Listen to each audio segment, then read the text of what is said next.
If it's not fixable and you are wanting out, you need to say that. It's a little bit of an Choose your issue. battles wisely. Feeling relaxed is the best aphrodisiac for most women. That This is what the I thing. did. It's too late for you. No, I'm just kidding. If it's spontaneous, you might get a spontaneous no. That if you can't feel like you can really share what you're feeling because it might bring your partner down or because they feel so differently or they won't understand you, that can break down a lot of communication in all aspects of the relationship.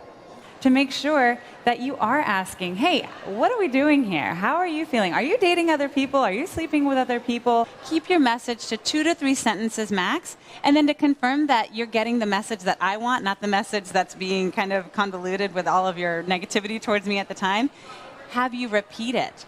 And repeat it until we get it right. And actually, with a lot of open relationships, they have much more open communication about what's going on, just in order to keep it satisfying. So that's the big difference that I see, is that there's a change of identity that needs to happen. And sometimes it can go really a lot more smoothly for the men because they tend to get up to go to work or have whatever it is that their routine is. But for the moms, especially stay-at-home moms, a lot of their identity is wrapped up in being a mom. And when you're not a full-time mom anymore, you can feel that in probably every hour of the day. You had this connection with this person that was outside of us, and I'm not okay with that. So if I get all of the information almost as if I was there, then I'm no longer the one that's being duped. I'm no longer the one that's being betrayed, because most people just don't respond to stress very well. So if they have a partner that helps them to lower their stress levels, beginning it from the first thing in the morning, by the end of the day, they're going to feel a lot more receptive to sexual advances and romance. Being in the friend zone for a little too long can take away some of that passion that would incite more sexuality, more sexual chemistry. So you've got to find a good balance, and it's really difficult to do. And the hardest thing about a breakup is typically all of the things that you've shared with each other, the texting, the calling, the doing this on a Sunday and this on a Wednesday. When you don't have that, people will itch and they will go back to that habit even if they know it's not the best thing for them or their partner. This is the issue with becoming a sports widow. Okay. We need to understand why our partners are so willing to just jet set for 8 hours at a time. If I'm home alone, I'll just talk about myself. If I'm home alone, I'm going to stew about it. So I need to get busy. I need to have my own things planned for that day.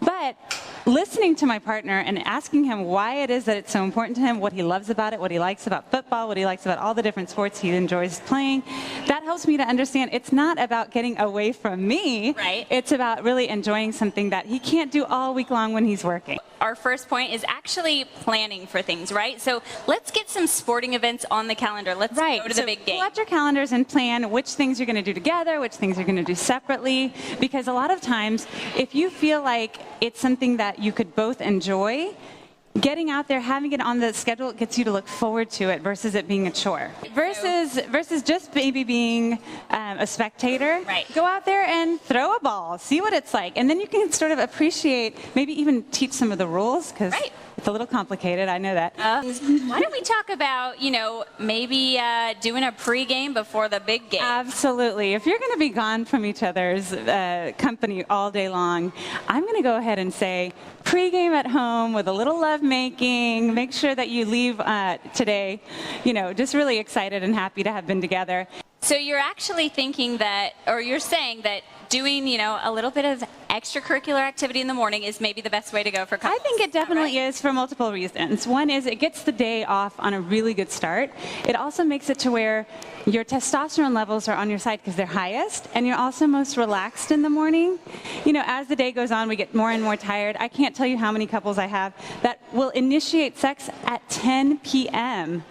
And it's like, who has time for that then? Nobody has time for that, I'll tell you what. So we got to get to the pregame before the big game this weekend, guys. Absolutely. Thank you, Dr. Coles. I love having you on, and hopefully we have a bit more time next time. Now, to keep up with Dr. Coles, visit TexasRelationshipTherapy.com.